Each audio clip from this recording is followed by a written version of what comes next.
The air in my lungs tasted like old paper and expensive perfume. I sat on a plush velvet chair that swallowed me whole, the kind of chair that felt like a quiet confession. I could hear the muffled cries of a woman down the hall, a sound I knew was coming but that still hit me in the gut. The low murmur of my in-laws, Aunt May and Uncle Leroy, was a constant thrum of judgment beside me. My skin tingled, not from the cold air, but from the raw tension in the room. This wasn't a family gathering. This was a war. It's been 6 months since Marcus died. My husband, my rock, the one who made me feel like I was enough, even when the world told me I wasn't. The car crash had taken him, and with him, it seemed, the breath from my own body. He was the one who stood between me and his family, the one who always reminded them I was worthy. Now, I sat here in the lawyer's office, a stranger in their mourning, waiting for them to finally make good on their promise. "She's not family," Aunt May said, her voice a low, venomous hiss that slithered through the silent room. Her words felt like a slap. I flinched, but my body felt as if it had been encased in a block of ice. I kept my eyes fixed on the mahogany desk, on the meticulously arranged papers, refusing to look at them. Uncle Leroy cleared his throat, a dry, grating sound. I felt the weight of their gaze on me, burning. "My name is Maya. I'm 30 years old, and according to my late husband's family, I am nothing. They always saw me as a temporary fixture, a side piece to Marcus's life, not a wife, not a partner. I was a girl from the south side of Atlanta, while they were the established elite of Buckhead. They had the money, the connections, the legacy. All I had was Marcus. And now, not even him." The lawyer, a sharp-faced man named Mr. Thompson, entered the room. He smelled of leather and old books. He gave me a polite, if strained, smile before taking his place at the head of the desk. The air grew thick, suffocating. The hum of the city outside was a distant ghost. I could feel my pulse quicken, a frantic drumbeat in my ears. I squeezed my hands in my lap, trying to steady myself. My fingers were cold, but my palms were slick with sweat. Mr. Thompson adjusted his glasses. He looked at each of us in turn, his gaze lingering on me for a moment. He picked up the manila folder on his desk and opened it. The crinkle of paper sounded like thunder in the silent room. My heart hammered against my ribs. I tried to focus on his words, but they were distant and fuzzy, like a bad radio signal. I could barely hear what he was saying over the shouting, in my own head. "According to the will of Marcus Andrew Johnson," Mr. Thompson began, his voice calm and even. I felt a pang of nostalgia at hearing Marcus's full name. It felt like a lifetime ago. A lifetime where I was happy, whole. "All assets, properties, and accounts are to be divided equally between his surviving family members," the lawyer continued. Aunt May and Uncle Leroy nodded with smug satisfaction. I felt a lump form in my throat, a familiar wave of shame washing over me. This was it. The moment I would be cut out. The moment they would finally win. My mind raced back to Marcus. How could he have done this? We talked about this, didn't we? The blood drained from my face, and my vision blurred at the edges. A cold dread seeped into my bones. The taste of fear, bitter and metallic, coated my tongue. I felt the familiar burn behind my eyes, but I swallowed it down. I would not cry here, not in front of them. I took a shaky breath, trying to anchor myself. The scent of Aunt May's perfume, a sickeningly sweet floral aroma, made my stomach turn. I just wanted to go home. Home to our apartment. Home to the memories. And finally, Mr. Thompson said, his voice cutting through my thoughts. There is a separate trust established for one beneficiary, a trust with specific instructions and clauses that must be followed. This trust contains his most valuable possession. Aunt May and Uncle Leroy looked at each other, a flicker of curiosity on their faces. I felt a glimmer of hope. Maybe Marcus had left me something, a small inheritance to help me get back on my feet, a gesture to remind me of our love. It wouldn't be much, I was sure, but it would be enough. The beneficiary of this trust, Mr. Thompson said, his eyes finding mine, is Maya Johnson. Aunt May gasped. The sound was sharp, and it cut through the silence like a knife. I felt a gasp escape my own lips. I stared at the lawyer, my mind unable to process the words. My name. He had said my name. A wave of dizziness washed over me. I gripped the arms of my chair. What? Aunt May screeched, her voice a jarring contrast to the quiet room. That's impossible. Marcus would never. The will is very clear, Mrs. Johnson, Mr. Thompson said, his voice firm, silencing her. He then looked directly at me. Marcus also left a personal note. He asked that it be read aloud at this moment. My heart pounded a desperate rhythm. My hands trembled, and I could feel the cold, slick sweat on my palms. Mr. Thompson pulled a small, worn piece of paper from the folder. I knew that paper. It was from our first anniversary. Marcus had written me a poem on it. I had it framed. Now, it was here. My eyes watered, and this time, I let the tears fall. My dearest Maya, Mr. Thompson read, his voice surprisingly gentle. If you are hearing this, it means I am no longer with you. I know my family will not understand my decisions, but my love for you runs deeper than any blood. You are my family. You are the only family I have ever known. The trust I have established for you is my most precious gift, a reflection of our most treasured moments together. I want you to have what is ours, what we built together, not the money, but the art. My heart stopped. Not the money? The art? I remembered the endless nights we spent in his studio, his hands covered in paint, the smell of turpentine and oil filling the air. His art was a part of him, a part of our love story. It was the legacy he had built on his own, away from his family's money and name. It was priceless. Mr. Thompson placed the paper back in the folder and closed it with a quiet snap. The silence was deafening. I looked at Aunt May and Uncle Leroy. Their faces were a mask of disbelief and rage. But the rest of his assets, Uncle Leroy stammered, his face a sickening shade of red. The houses? The accounts? The gallery? What about the gallery? Mr. Thompson looked at them with a solemn expression. I'm sorry, but that's not something I can disclose at the moment. As I said before, the will is very clear. It's all in the trust, and the trust is for Maya. This is an outrage, Aunt May bellowed, her voice shaking with fury. She stood up, her face twisted in a way I had never seen before, a mixture of rage and pure, unadulterated shock. I felt a surge of triumph, cold and hard as a diamond. I was not just a side piece. I was the art. I was the most valuable thing. And my husband, my love, had made sure the whole world would know it. The silence that followed Mr. Thompson's last words was thick enough to chew. It was a suffocating quiet, broken only by the sound of Aunt May's ragged, furious breathing. My hands, still clenched in my lap, felt numb. The triumphant rush I had felt just moments before was now replaced by a cold, unsettling dread. This was more than a victory. This was a declaration of war.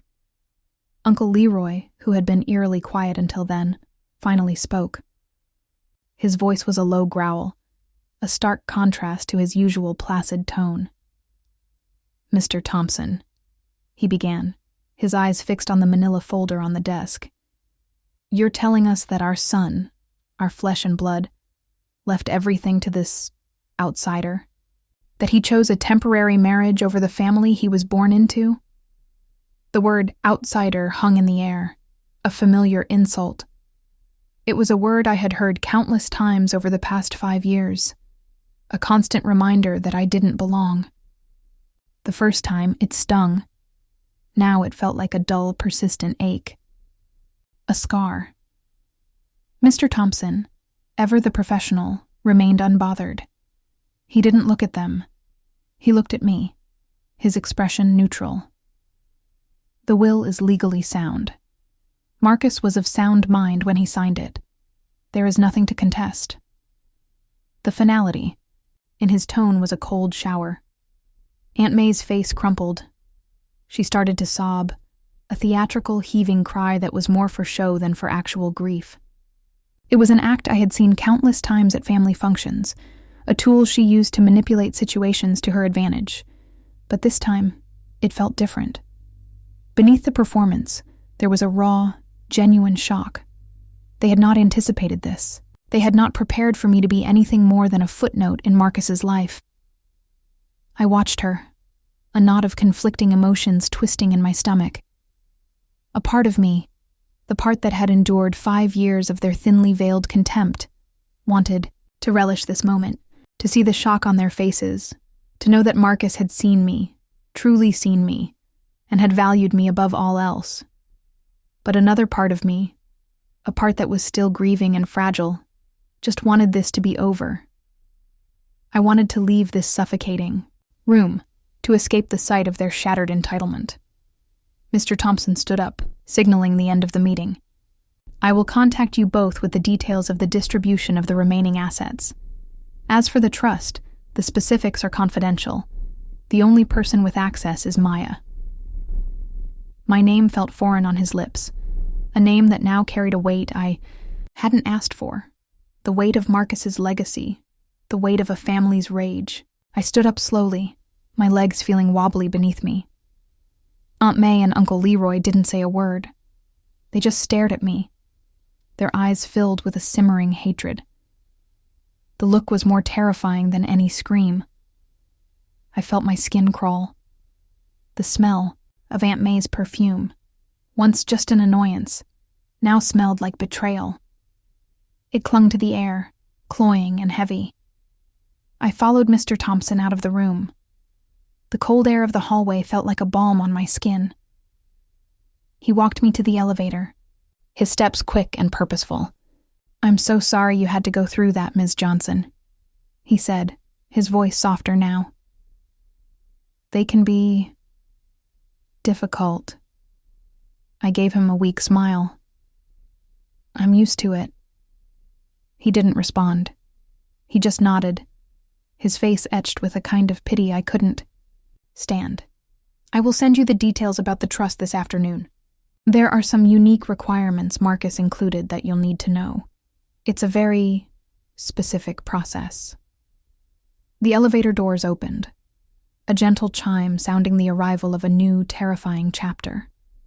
I stepped inside, my body feeling heavy and disconnected, as if it belonged to someone else. The doors slid shut and I was alone. Alone with the scent of perfume, the bitter taste of fear, and the gnawing feeling that this was only the beginning. I drove back to our apartment, the familiar streets of Atlanta blurring outside the window. The cityscape, once a comforting sight, now felt like a labyrinth, with every turn leading me further into a world I didn't understand. I had grown up in Atlanta. I knew this city. But since Marcus's death, it had become a different place. A place full of ghosts. My phone vibrated in the cup holder. It was a text from my best friend, Nia. "How'd it go?" I didn't answer. How could I? How could I explain that Marcus in death had given me a weapon that would forever sever the already frayed connection between me and his family? I was a widow, not a warrior. All I wanted was to mourn in peace. But Marcus had ensured that peace was a luxury I could no longer afford. I pulled into the parking lot of our building, the familiar scent of blooming jasmine and wet asphalt hitting me as I stepped out of the car. I walked to the front door, my keys jingling in my hand. The weight of the world felt heavy on my shoulders. I fumbled with the key, my hands trembling again. I finally got the door open and stepped inside, the cool, quiet air of our apartment, a welcome relief. I sank onto the couch, the soft cushions a comforting embrace. I closed my eyes, a silent prayer escaping my lips. I just wanted to feel Marcus again, to hear his voice, his laugh, to feel his arms around me. But all I felt was the oppressive silence, the silence of a life that was now mine, but that felt a million miles away from the life we had planned. I opened my eyes and looked at our living room. It was a testament to our life together. The canvases on the wall, Marcus's art, vibrant and full of life. They were all there. The same art that his family had dismissed as a hobby, a phase he would eventually grow out of. They had wanted him to take over the family business, to be a lawyer like his father, a doctor like his grandfather. But Marcus had chosen art. He had chosen me. And now, he had chosen his art to be my inheritance. A single tear rolled down my cheek. It wasn't a tear of sadness. It was a tear of understanding. Marcus hadn't just left me money. He had left me his passion, his legacy. He had left me a challenge to continue what we had started, a challenge to prove to his family and to myself that I was worthy of his love, that I was worthy of his art. The realization hit me with the force of a tidal wave. The trust wasn't about the money. It was about something more profound. It was a final, desperate act of love, a way for him to keep a piece of himself with me forever. I felt a renewed strength, a fierce determination rise within me. I didn't know what the future held. I didn't know what this trust entailed. But I knew one thing. I would honor his memory. I would protect his art. I would fight for us. I drove to the studio the next morning, the smell of fresh rain and wet asphalt a stark contrast to the oppressive perfume from yesterday. The city was waking up, a low, vibrant hum of traffic and hurried footsteps.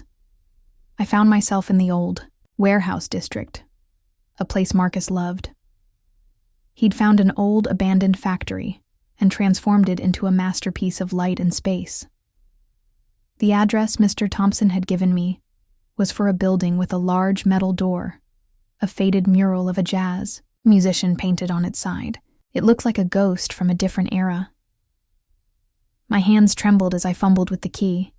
It was a heavy, old-fashioned key, a physical symbol of the weight I now carried. The metal was cold against my palm. I finally managed to fit it into the lock, and with a soft click, the door swung inward. A wave of scents hit me all at once. Turpentine, oil paint, canvas, and something else. Something sweet and familiar. It was the smell of Marcus. It was the scent of home. The inside of the studio was exactly as I remembered it. The high ceilings, the skylights that flooded the space with natural light, the splashes of vibrant colors on the concrete floor. Canvases, in various stages of completion, were propped against the walls. The air was still and quiet, as if the space had been holding its breath, waiting for me to return. I walked slowly, my footsteps echoing in the vast emptiness. My eyes took in every detail, every brushstroke, every memory.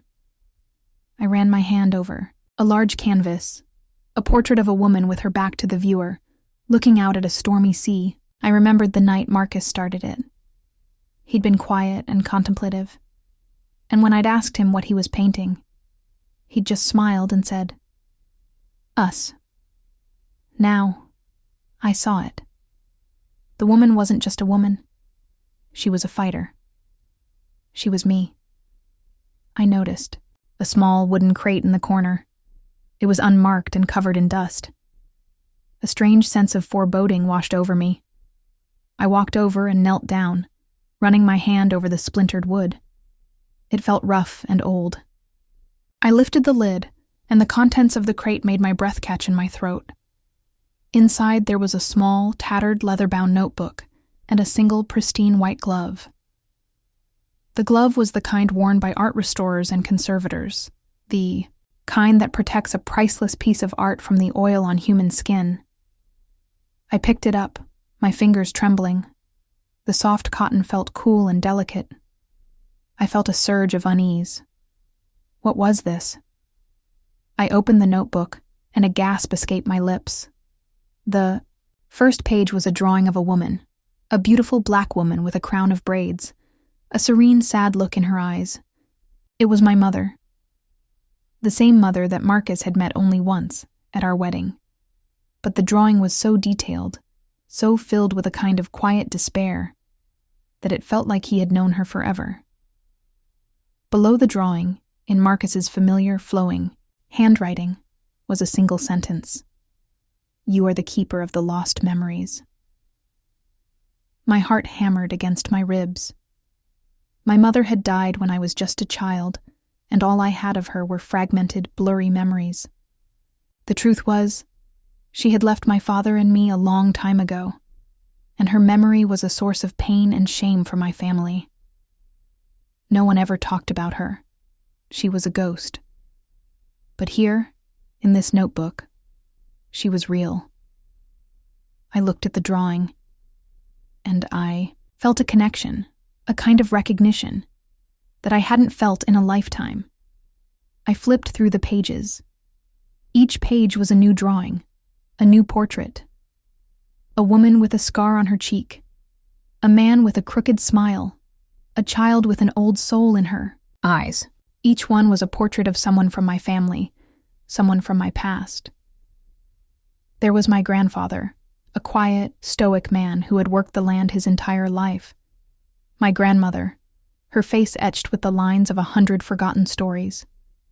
There was my brother, his face a mix of youthful hope and unspoken burdens. But what struck me most was the level of detail, the texture of their skin, the weariness in their eyes, the scars on their hands. It was as if Marcus hadn't just drawn their faces, he had drawn their souls. He had seen the stories hidden behind their eyes, the things they never spoke of. He had seen the truth. I felt a tear slip down my cheek. This wasn't just a collection of drawings. This was a legacy of my family, captured through the eyes of a man who loved me so much that he had taken the time to see the people who made me. I flipped to the last page. The drawing was of a single flower, a wilting rose, its petals falling. Below it, in shaky handwriting, were the words, "The truth is a wilting rose, my love. Beautiful, but dangerous. And it's only a matter of time before it falls apart completely." A shiver ran down my spine. The words felt like a warning. The glove, the wilting rose, the portraits of my family. It all felt like a puzzle, a code that Marcus had left for me to decipher. What was the secret? What was the truth? I sat there for a long time, the crate on my lap, the notebook open in my hands. The morning sun streamed through the skylights, illuminating the dust motes dancing in the air. The studio, once a place of comfort, now felt like a vault of secrets. Secrets that I was now the keeper of. I knew that Aunt May and Uncle Leroy would do anything to get their hands on what was inside this trust. But they didn't know the real treasure wasn't a gallery. It was my family's history, and it was mine to protect. I felt a newfound sense of purpose. This wasn't about money or revenge anymore. It was about honoring Marcus's love and protecting the truth he had so carefully preserved. I closed the notebook and placed it back in the crate. I would figure out the meaning of all this later. For now, I just wanted to hold on to the last piece of Marcus I had, the piece that was so much more than just a painting, the piece that was us. The breath caught in my throat and my head spun. Marcus had left me a mystery, a riddle painted on canvas and scribbled in a notebook. He hadn't just wanted to give me money. He wanted to give me the truth, the history that hid in the shadows of my own family. The weight of the notebook in my hands felt like it had increased, heavy with secrets. I knew I needed to understand. I knew he wouldn't have given me something so precious if it wasn't meant to be unraveled. I spent the week in the studio. I slept on an old couch covered in tarps and woke up to the smell of paint and the glow of the artificial sun. Marcus's apartment, once my home, now felt like a museum, a place full of ghosts.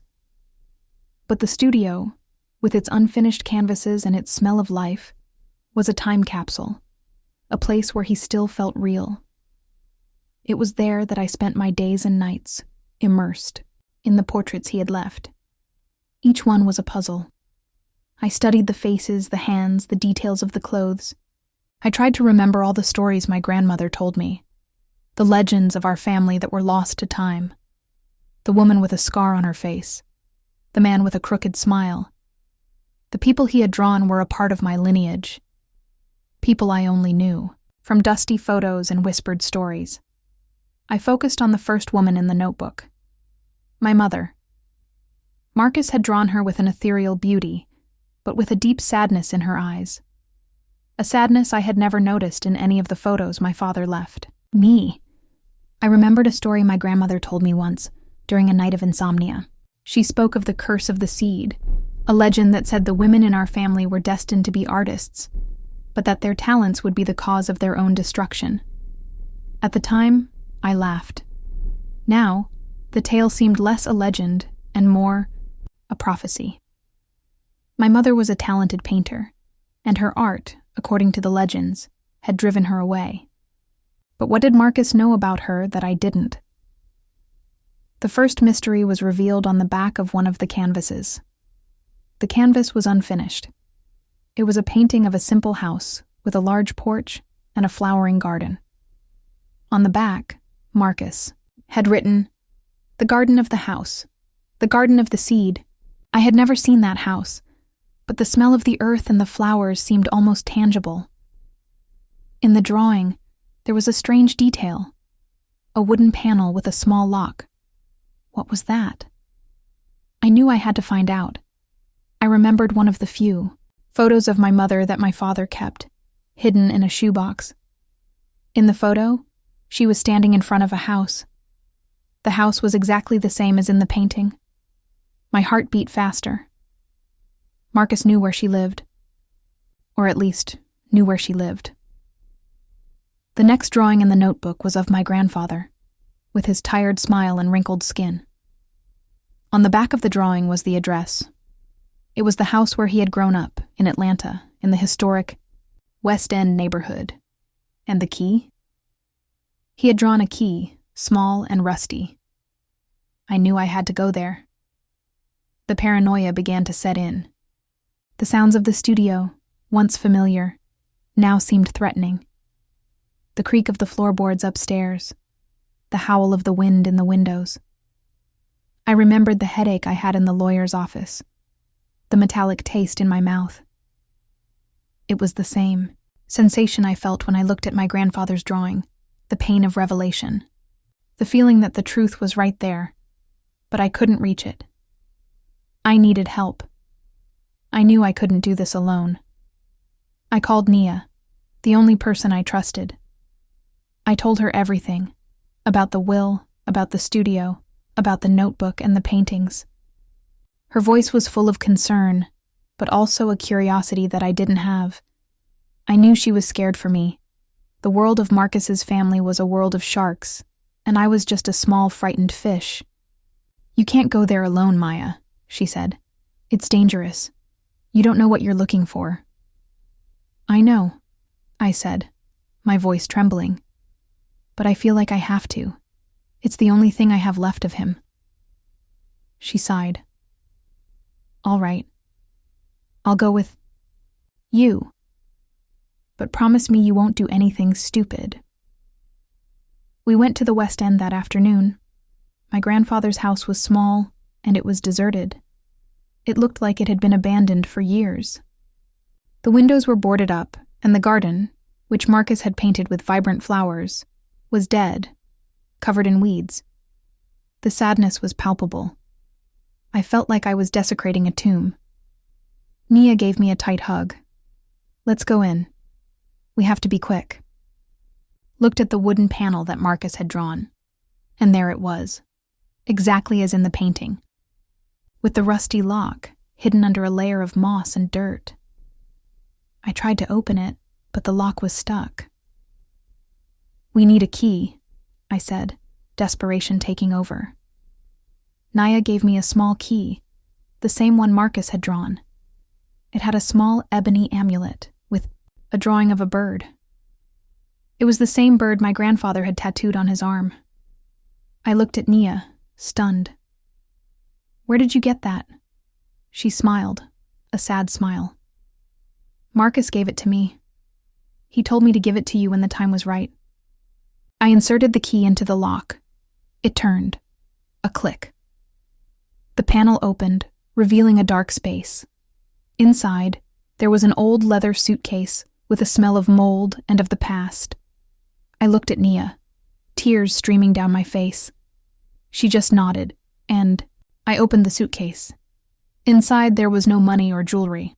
The suitcase was full of documents, letters, and photos. Old black and white photos. I picked one up. It was a photo of my mother, smiling. And next to her, a woman, a stranger. I looked at the photo, feeling a pang of recognition. It was the woman with the scar on her face, the same one from Marcus's notebook. My aunt, I thought. My great-aunt. I remembered a legend my grandmother told me about her sister, who had gone away and never come back. But the photo said something more. My last name, my family's name, was on the photo. But there was something strange. The name was different from what I knew. I turned the photo over. On the back, the date, and a name. Ilara, 1965. I remembered one of the few stories my grandmother told about her sister, who had gone away and never came back. She said that her sister Ilara had been a painter, but that her art had driven her insane. "The curse of the seed," she whispered. I had never given importance to the story, but now the name was etched into the photo.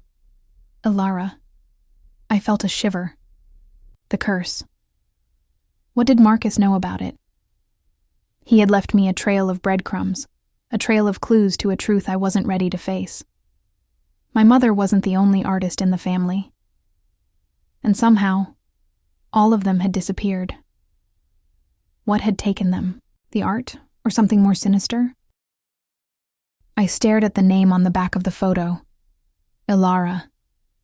The name my grandmother had only ever whispered. A ghost in our family's history. My heart was a frantic drum against my ribs.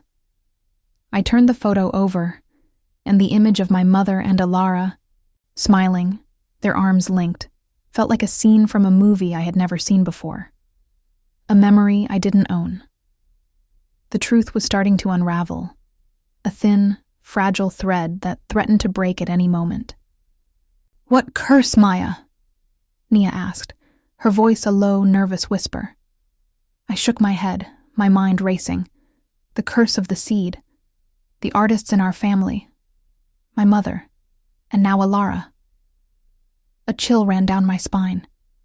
The air in the house was still and thick with the smell of dust and decay, but I could almost smell the faint scent of flowers, of something beautiful and wild that had once been here. I pulled out a stack of letters. They were old, the paper yellowed and brittle. I opened the first one.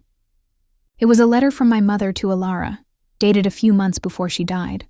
In it, my mother spoke of her art, of a piece she was working on that was draining her, making her feel like a ghost. "I think the curse is real, Ilara. I think it's coming for me." My hands trembled. I put the letter down and picked up another.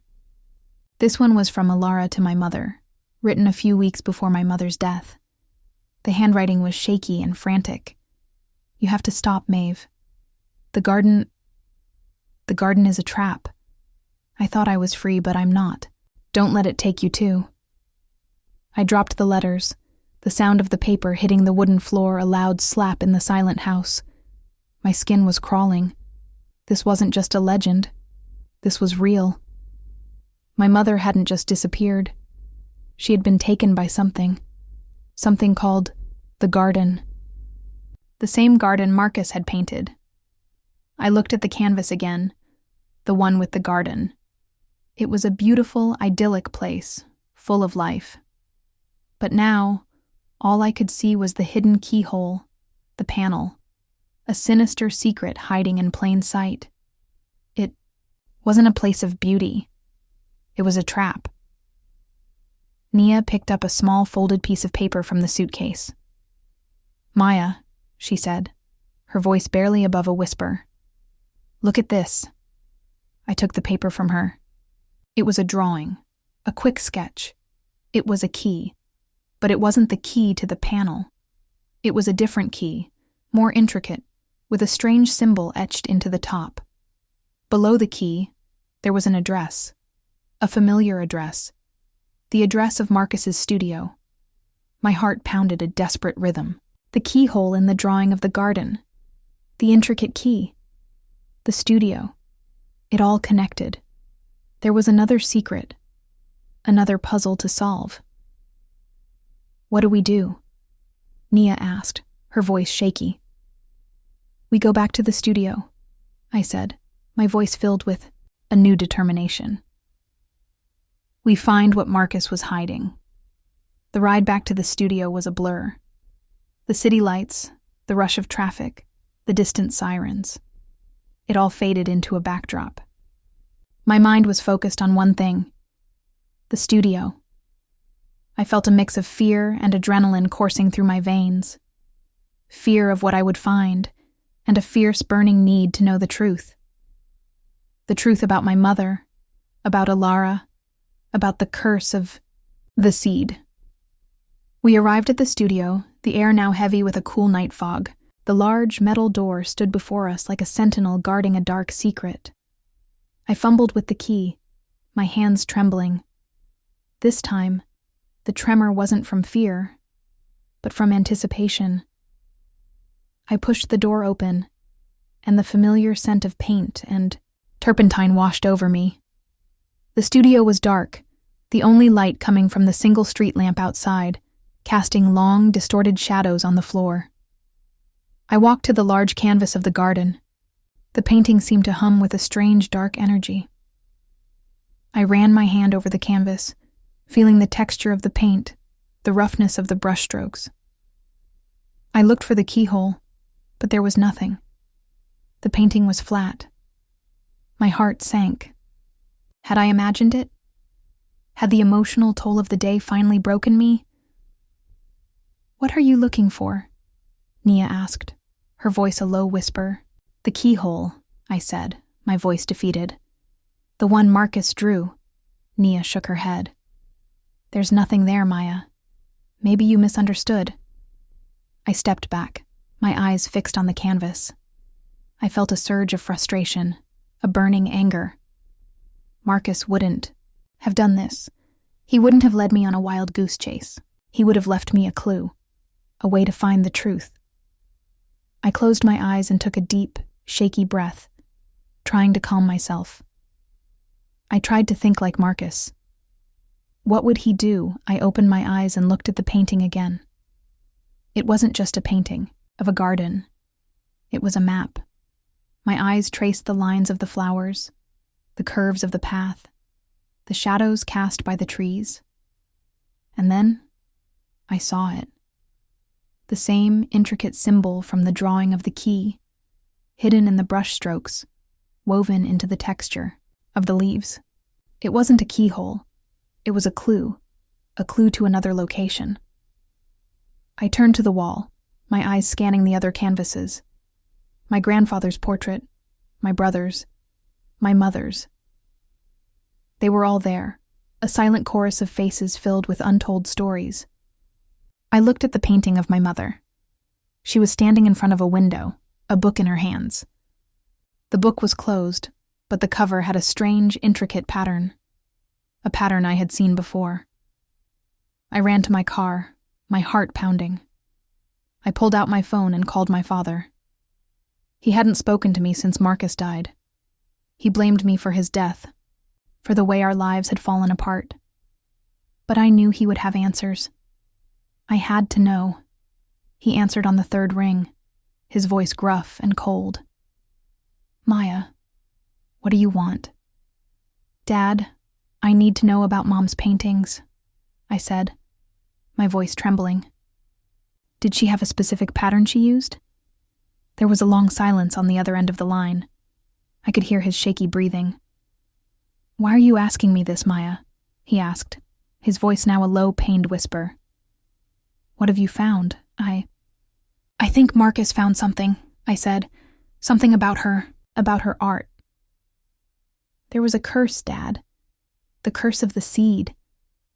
It was real, wasn't it? I could hear him crying on the other end of the line, a choked sob. The sound of a man who had been holding a terrible secret for too long. Yes, Maya, he said, his voice broken.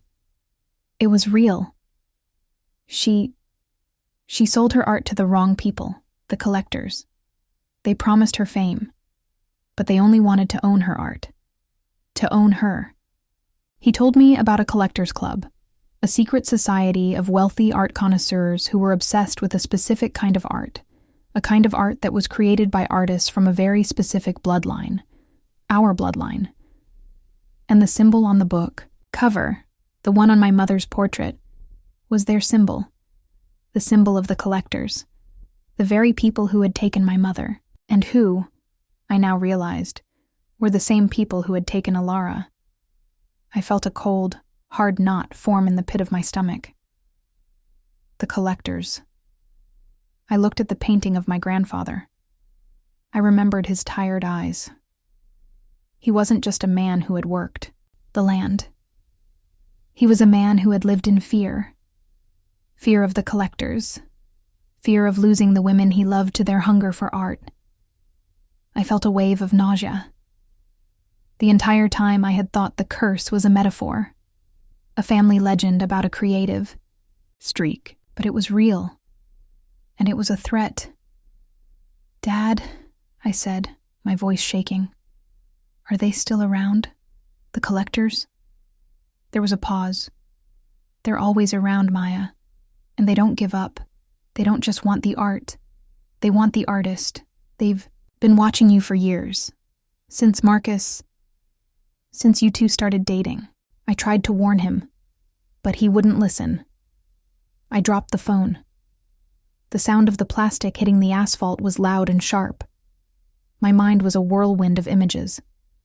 Marcus, the paintings, the studio, the curse, the collectors.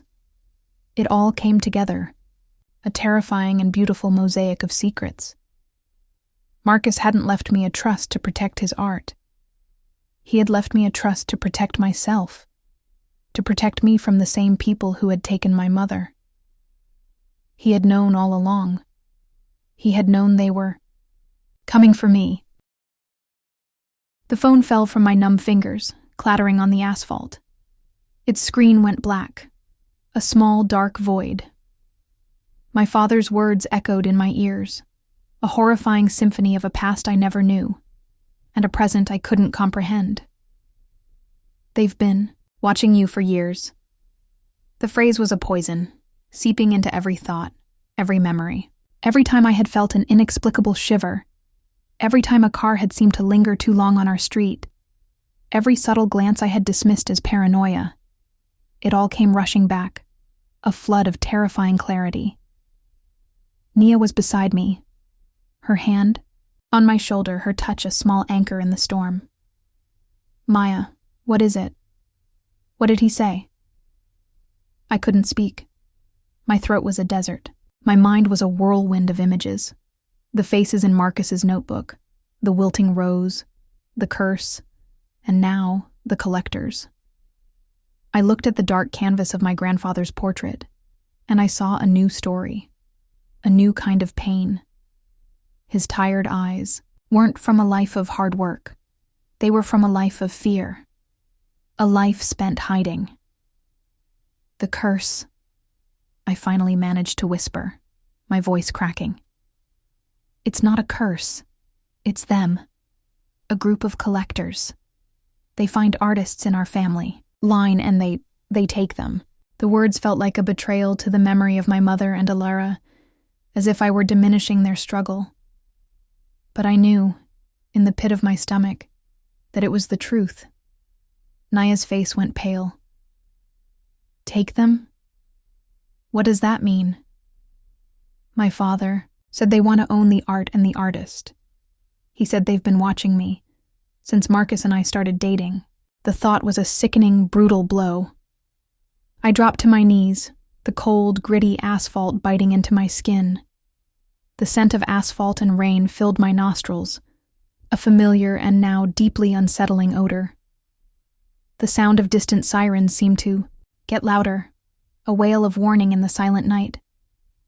And then, I remembered the crash. Marcus's car, found in a ditch on the highway. The police had called it a tragic accident. But what if it wasn't? What if it was them? A cold, burning rage ignited in my chest, a fire that threatened to consume me. They didn't just take his life. They took him from me. I felt the heat rise to my cheeks, my vision blurring with angry, hot tears. Nia knelt beside me. Maya, we have to go. We can't stay here. I looked at the studio, at the paintings that were now more than just art. They were a map, a treasure map of a different kind. I had to know more. I had to know what Marcus knew. I had to find what he had been, hiding. I stood up, my legs still shaky, but my resolve was as solid as concrete. Marcus knew they were watching, I said, my voice now strong and clear. He didn't leave me the trust to protect his art. He left me a trust to protect myself, and he left me clues. I have to figure out what he was hiding. I ran back inside, Nia right behind me. My eyes scanned the room, the canvases now looking like a wall of silent witnesses. I went to the canvas of my mother. I looked at the book in her hands, at the strange symbol etched on its cover, the symbol of the collectors. My eyes traced the lines, and I saw a pattern, a series of coordinates hidden in the brushstrokes of the leaves. A new wave of realization hit me. This wasn't a painting. It was a lock. And the numbers, the coordinates, were the combination. I pulled out my phone, my hands shaking. I typed the numbers into a search engine. The results came up almost instantly. A simple address in a remote part of rural Georgia. An address for an art gallery. The Black Rose Gallery. The gallery my father had told me about. The one owned by a secretive group of collectors. The black rose was a symbol of their society. The same wilted rose Marcus had drawn in his notebook. I felt a shiver, a cold gust of air from an open window I hadn't noticed before. The gallery was in a remote location, far from the city. I knew I couldn't go there alone. This wasn't just a mission to find the truth. This was a mission of survival. Naya, I said, my voice a low, urgent whisper. They know about the trust. They know Marcus left everything to me. They'll come for me. Then we have to get out of here, she said, her eyes wide with fear. We have to leave the city. No, I said, my mind now clear, focused on one thing. We have to go to the gallery. That's where the truth is. That's where my mother's art is. That's where Alara's art is. That's where the curse ends. Nia looked at me, her eyes filled with a mixture of fear and admiration. She had seen the rage in me, the fire that had just been lit. She knew there was no turning back. Okay, she said, her voice firm. But we're not going in there unprepared. We need a plan. The rest of the night was a blur of frantic planning. We went to a hardware store. We bought a hammer, a crowbar, and a few flashlights. I felt a strange sense of calm. The fear was still there, a knot in my stomach, but it was now a focused, sharp feeling, not a paralyzing one. Before we left the city, I went back to the studio. I looked at the painting of my mother. I saw her now, not as a victim, but as a fighter. She had left me a map, a treasure map, a map to her last stand. I ran my hand over the canvas, a silent promise escaping my lips. I wouldn't let them take me. I would finish what she started. As we drove away from Atlanta, the city lights fading in the rearview mirror, I felt a strange sense of belonging. The city was a place I had always loved, but now it felt like a cage. The open road, the dark, empty stretches of highway, felt like a path to freedom. The moon was a crescent in the dark sky, a small sliver of light in the sea of blackness. I looked at Naya, her face lit by the faint glow of the dashboard. She was my only ally, my only friend. We drove in silence for a long time. The only sounds were the hum of the engine and the rhythmic slap of the tires on the asphalt. I thought about the trust, the personal note, the last thing Marcus had written to me. He had said I was the keeper of his most valuable possession. I had thought it was the art, but now I knew better. It wasn't the art. It was me, my mind, my lineage. He had left me a trust to protect my mind, to keep me from falling into the same trap that had taken my mother. The art was the key. The art was the bait, and I, the artist, was the prize. I felt a shiver, a cold, icy feeling that had nothing to do with the temperature. The wind seemed to whisper a single name in my ear. Ilara, my great-aunt, the woman who had disappeared. The curse was real, and it was waiting for me. I gripped the steering wheel, my knuckles white. I was ready. I was a fighter. The Black Rose Gallery was not what I expected. The drive there had been long and silent, a hypnotic journey through dark, winding roads. The moon had been our only guide, a pale orb hanging in the black sky. The gallery itself was a sprawling, modern structure made of glass and steel, an architectural marvel that looked completely out of place in the remote, wooded landscape. There were no lights on, no cars in the parking lot. The place was a tomb. I felt a shiver run down my spine. The air was cold, damp, and smelled of pine needles and something else, something metallic and sharp. It was the same smell I had tasted in my mouth at the lawyer's office. The smell of fear. "Stay here," I said to Nia, my voice a low, firm whisper. "No way," she said, her voice shaky. "We're in this together. You're not going in there alone." I looked at her, and I saw the fear in her eyes, but also a fierce, unwavering loyalty. I nodded, and we got out of the car. The gravel crunched under our feet, the sound loud and unnatural in the silent night. The hum of the city, once a constant presence, was now a distant, forgotten memory.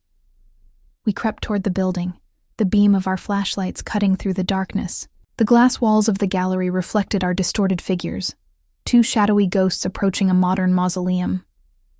The doors were locked, but I remembered the intricate key Marcus had drawn, the one with the strange symbol. I looked at the side of the building, and there it was, a small wooden panel, a faded mural of a black rose painted on its surface. I pulled out the key from my pocket.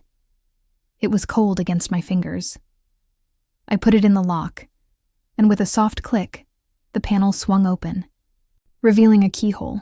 I put the second key in, the one with the bird amulet. It fit perfectly. The lock clicked, and the door to the gallery slid open, a low, electronic hum breaking the silence.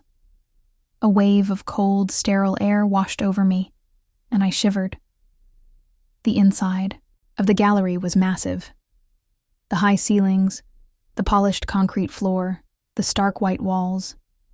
The place was a monument to wealth and power. But there was no art on the walls. The gallery was empty. My heart sank. Had we been wrong? Was this a trap?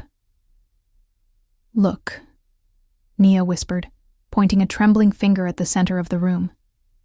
In the middle of the empty gallery, there was a single black rose. It was made of metal, its petals sharp and unforgiving. It sat on a pedestal of polished granite, a single spotlight illuminating it from above. The rose was a symbol of their power, a symbol of the beauty they had twisted into something dark and sinister. I felt a surge of rage. They hadn't just taken the art. They had taken the artists. They had turned them into a commodity, a thing to be owned. And the rose, the beautiful wilting rose Marcus had drawn, was a symbol of their victory. I walked toward the rose, my footsteps echoing in the silence.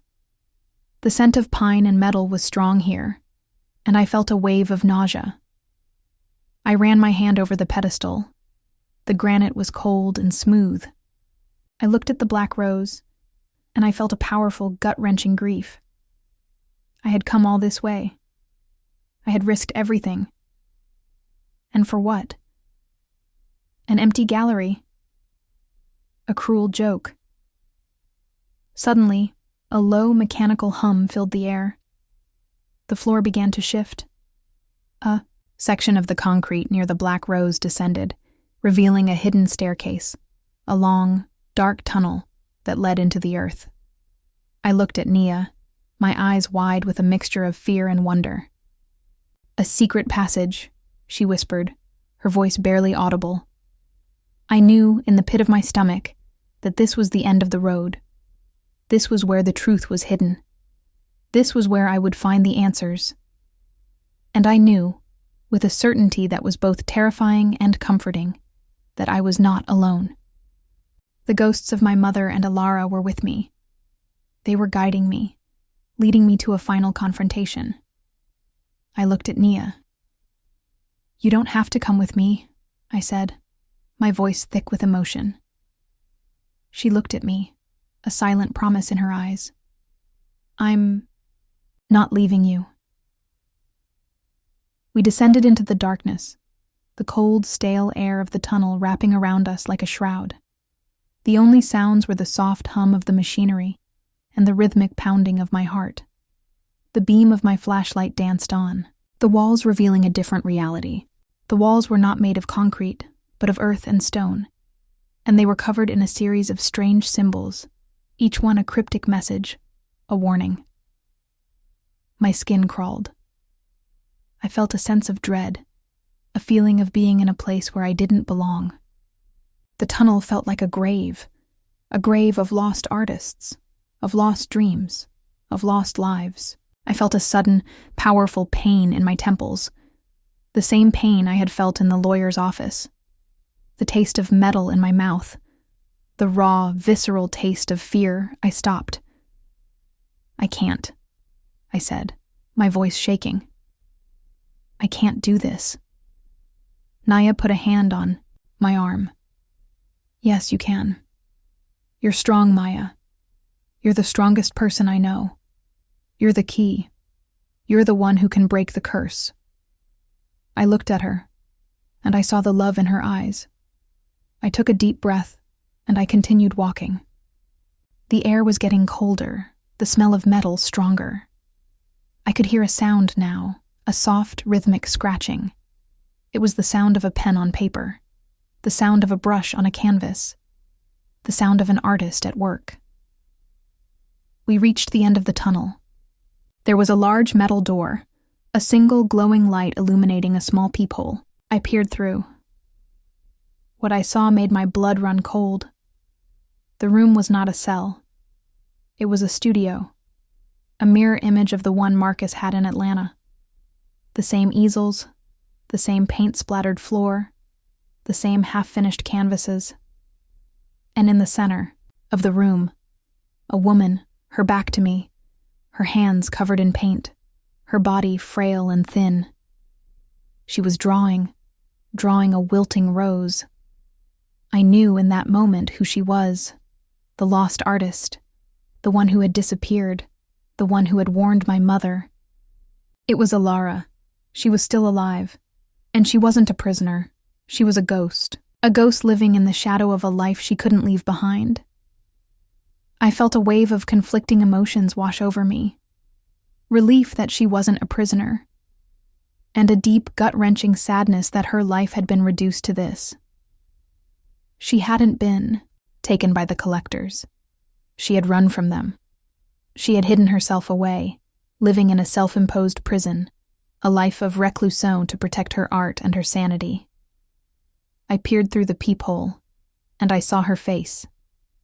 It was a face that was a mirror image of my mother, but with an old, weary look in her eyes. A face that was etched with the lines of 100 forgotten stories. She wasn't insane. She was terrified. She was living in a constant state of fear, a constant state of paranoia. The sound of her pen on the paper was a rhythmic, agonizing sound. It was the sound of a woman who was still fighting, the sound of a woman who was still creating. I knew in that moment that I wasn't here to rescue her. I was here to understand her. I was here to understand the curse. And I was here to convince her that she wasn't alone. I took a deep breath and I said her name. Ilara? I took a deep breath and I said her name. Ilara? The woman at the easel froze. Her hand, covered in streaks of black paint, stopped midair. For a long, agonizing moment, the only sound was the low, electric hum of the hidden studio. She didn't turn around. Her shoulders, thin and frail, were a tight defensive line against the world. I felt a surge of sadness. This was a woman who had been running for too long. A woman who had traded one life for a new one made of shadows and secrets. "How did you find me?" she asked, her voice a dry, papery whisper. It was the voice of a ghost. The voice of someone who hadn't spoken to another human being in years. I stepped into the room, the sound of my shoes on the polished concrete floor a loud, intrusive slap in the silence. Nia, ever my anchor, followed close behind. The air in the studio was a strange mix of cold stillness and the warm, earthy smell of oil paint. My eyes scanned the room, taking in every detail. It was a replica of Marcus's studio, but older, worn, the walls covered in layers of history. This wasn't a secret room. This was a sanctuary. "Your garden," I said, my voice shaking. "Marcus. He left me clues. He knew about you, about the collectors." Ilara finally turned. Her face was a mirror image of my mother's, a beautiful, high-cheekboned face that was now etched with the lines of 100 forgotten stories. Her eyes, however, were not my mother's.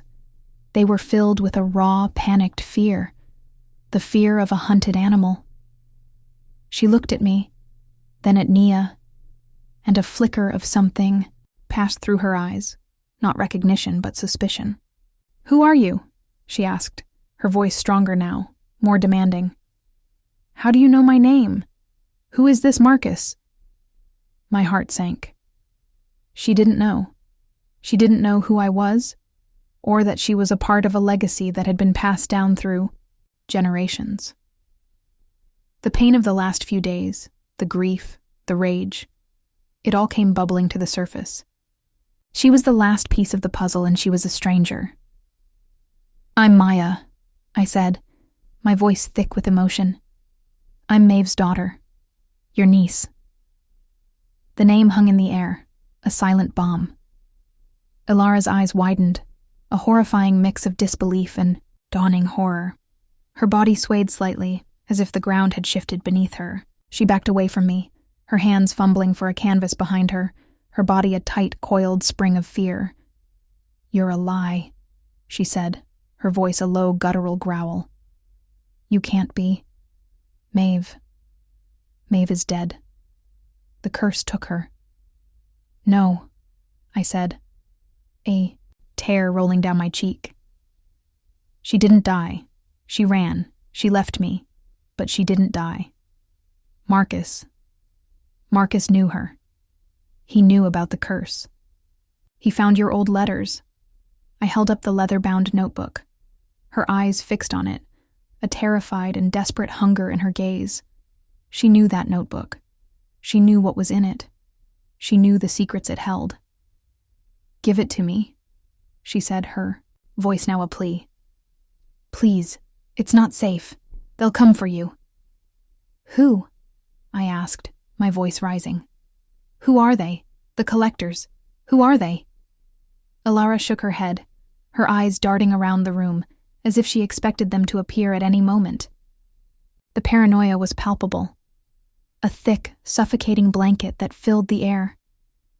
"They're not just collectors," she said, her voice a frantic whisper. "They're a family that wants to own us, to own our art. They call themselves the Keepers of the Rose." The name sent a cold shiver down my spine. The Keepers of the Rose. I looked at the single black rose on the pedestal outside, and I felt a new wave of fear. This wasn't a hobby. This was a legacy. A legacy of a different kind. A legacy of obsession and greed. "My father told me," I said, my voice soft, pleading. "He said they took my mother. He said they've been watching me." "Is that why you're hiding here? Is that what Marcus knew?" Alara nodded, tears streaming down her face. "He knew. He found me. He was trying to find a way to protect you. A way to break the curse. He promised me he would find a way." I felt a surge of emotion. Marcus hadn't just left me a trust. He had left me a promise. A promise to break the curse. A promise to protect me. I looked at the wilting rose she had been drawing, and I saw a new story, a new kind of beauty, not a symbol of her defeat, but a symbol of her resilience, a symbol of her enduring fight. "Alara," I said, my voice filled with a fierce, unwavering determination. "I am the new artist, the new seed, the curse. It's not going to take me. It's not going to take us. We're going to fight them, you and me, together." Alara looked at me, a glimmer of hope in her eyes. It was a hope that had been buried for decades, a hope that was now, finally, seeing the light. She looked at my face, a face that was a mirror image of her past, a face that was a new promise for her future. She reached out her hand, a trembling, paint-stained hand, and I took it. It was cold, but her grip was firm. The same grip that had painted masterpieces and had lived a life of fear. The same grip that was now ready to fight. The Black Rose Gallery was no longer a tomb. It was a sanctuary. The cold, sterile air of the main hall gave way to the warmth of Alara's studio, a place where time and trauma had carved out a life. We spent the next few hours talking, or rather, I listened while she unraveled decades of fear and secrecy. Her voice, once a dry whisper, slowly gained strength as she spoke of the Keepers. They were a family, not a club. A lineage of obsessive collectors who believed that true art could only be created by an artist in a state of controlled despair. They found the seed, our family's artistic bloodline, and cultivated it. They didn't want the art. They wanted the artist. They wanted to own the despair that created the art. "The art," she said, her voice a low, pained whisper. "It's a reflection of the soul." They wanted to own a piece of our soul. They wanted our pain. My art became a diary of my fear. My mother's art was a diary of her hope. And that was the one thing they couldn't stand. My heart pounded a desperate rhythm. The entire time, I had thought the curse was a metaphor, a family legend about a creative streak. But it was real, and it was a threat. "My mother," I said, my voice shaking. Did she know them?" Alara nodded, her eyes filled with tears. "She didn't know at first. They came to her disguised as patrons. They promised her fame, money, and she was so young, so full of hope. She started painting for them. She painted the beauty of the world, and they They couldn't use it. They wanted the pain. They wanted the curse. So she ran? I asked, a tear rolling down my cheek. She didn't die? Ilara shook her head, her face a mask of grief. They caught her. They told her that if she didn't paint for them, they would find me. They would take me. And she made a choice. She faked her death. She made a pact with them. She gave them her art, her soul to protect me. My world, once a simple place of grief and loss, was now a tapestry of betrayal and sacrifice. My mother hadn't abandoned me. She had saved me. The grief I had carried for a lifetime was now a crushing weight of a different kind, the weight of a love so profound it had broken her. What about Marcus? I asked, my voice a low, urgent whisper. He knew, didn't he? He knew they were watching me. Ilara nodded. He found my letters. He found the clues. He knew they were coming for you. He made a new kind of art. Art that wasn't a diary of our pain, but a diary of his love for you. He was painting a way out for you. He was painting a way for you to break the curse. A sudden, sharp pain shot through my temples, the same pain I had felt in the lawyer's office, the same pain I had felt in the tunnel. It was the pain of a revelation so profound it threatened to shatter me. The taste of metal in my mouth, the raw, visceral taste of a truth that was both beautiful and terrifying. The wilting rose was not just a symbol of despair, it was a symbol of a promise. The promise of a new life. A life where I was not a victim, but a survivor. Ilara handed me a canvas. It was a self-portrait. But it wasn't a portrait of herself. It was a portrait of me, but not the me that I knew. It was a portrait of a new me, a me that was strong and whole and free. He painted this for you, she said, her voice a low, pained whisper. He knew what was coming. He knew you would find me. He knew you would break the curse. The curse. The curse is not a thing. It's a choice. The choice to let them win. The choice to let them own our art. The choice to let them own our soul.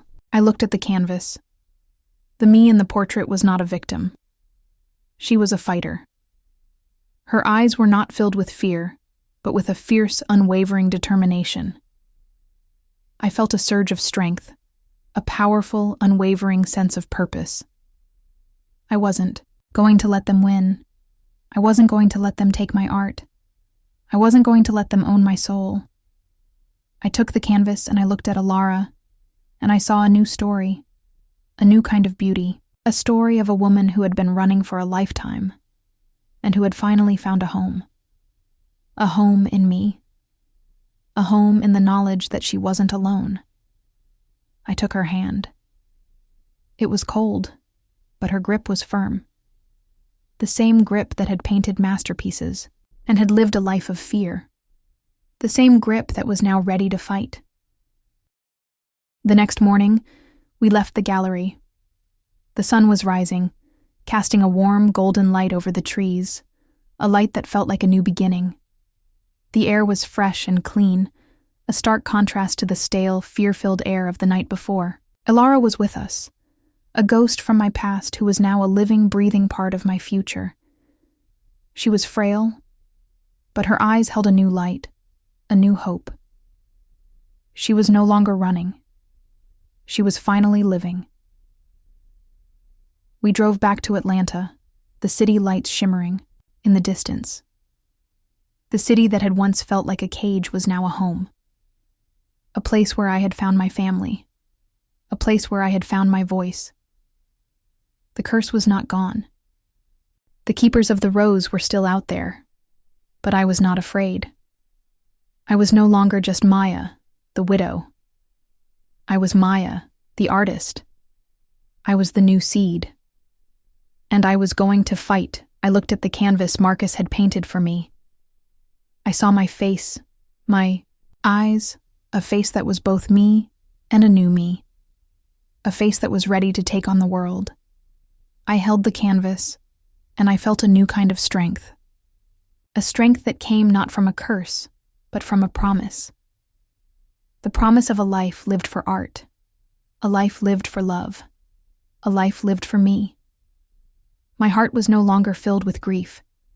It was filled with a fierce, unwavering determination. I was ready to face the world. I was ready to paint. I was ready to live.